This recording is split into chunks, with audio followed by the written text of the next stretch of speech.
For decades, we've basically had one main way of judging how well a country is doing. It's economic output. But what if we've been measuring the wrong thing this whole time? Today, we're diving into a really powerful shift in how we think about progress, moving our focus from wealth to well-being. Let's get into it. It's a huge question when you stop and think about it, right? When you try to define what makes a country truly successful, what's the first thing that pops in your head? Is it a booming stock market, the tall skyscrapers, or is it something a little deeper, something more human? For a long, long time, since around the 1940s, the answer has been pretty simple. Gross domestic product, GDP. It's that one big number that sums up all the goods and services a country produces. It's been the ultimate report card for governments. Simple, yeah? Powerful, for sure. But as we're about to find out, it's also missing a huge piece of the puzzle. Okay, so here's the big what if. What if we flipped the whole script? Instead of constantly asking, how can we grow our economy, we started asking, how can we help our people lead happier, more fulfilling lives? That single change shifts the entire focus from just financial numbers to the actual lived experience of every person. And you might think this is some new kind of radical concept, but it's not. Not at all.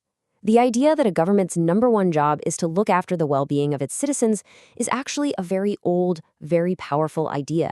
It's practically woven into the DNA of modern democracy.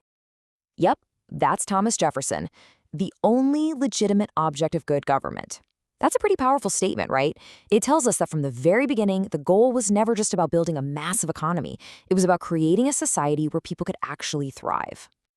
And after so many years focused almost exclusively on GDP, that original idea is roaring back to life. You can really see the momentum building here. In 2011, the UN passed this landmark resolution that basically told the world, hey, let's start prioritizing happiness in our policies. And that wasn't just talk. It led directly to the first ever World Happiness Report, kicking off a global movement to measure what really matters. Okay, so if we're going to start focusing on happiness, we've got to understand it, right? And the good news is we can. There's a real science to this now, based on hard data about what actually makes for a happy life. So the term scientists use is subjective well-being. It sounds kind of technical, but all it really means is happiness. How you actually feel about your own life, your overall satisfaction, your sense of purpose. And the amazing thing is we can now measure this reliably across entire countries. This, of course, leads us to the million-dollar question. What is it that makes some people, and some whole societies, happier than others? The default assumption for most of us is that it's all about money. But what the data shows, well, it tells a very, very different story. All right, get ready for this, because this slide is where everything we think we know gets flipped upside down. Look at that chart. How much does our income actually explain the differences in our happiness? Less than 2%. It's tiny. Now look over here. Relationships, our social connections, our community. That's a whopping 20%, 10 times more important. It really forces you to ask if we're putting our energy in the right places. Let's just pause on that for a second. Less than 2%. Think about how much of our society, our news, our personal goals are all centered on economic growth and getting a bigger paycheck. Yet the data is screaming at us that it's one of the least significant factors in our overall life satisfaction. It's a stunning disconnect, really. So this slide just lays it all out, plain and simple. On the left, you've got what our society tends to obsess over. Economic growth, higher incomes, all these financial metrics. But on the right, that's what the science says actually matters. Our mental health, the quality of our relationships, a sense of community and trust. We've been chasing the things on the left when the real treasure is on the right. Okay, so we know what matters. The big question now is, what do we do about it? How do we actually build a happier society? Well, the research doesn't just point out the problem. It gives us a clear blueprint for how to fix it. And here it is, a practical 6-step plan. First up, and this is a big one, we have to prioritize mental health.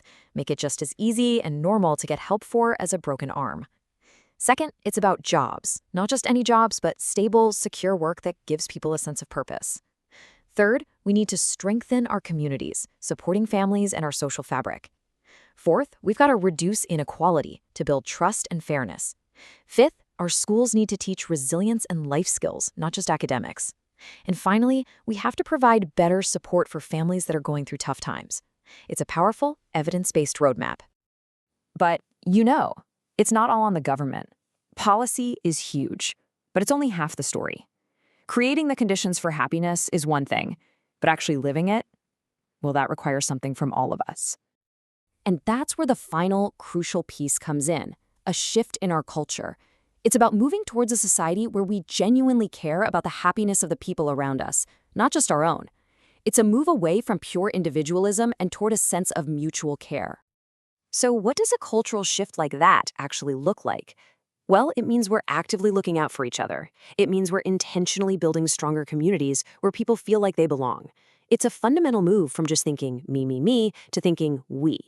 At the end of the day, it's about remembering we're all in this together. And that really brings us to the core of it all. The research is crystal clear. A happier world is totally possible, but it means we have to rethink what we value, from the top levels of government right down to our one-on-one conversations. So I'll just leave you with this one question to chew on. What's one small thing you could do today to make someone else's day a little brighter? Because that's where it all begins.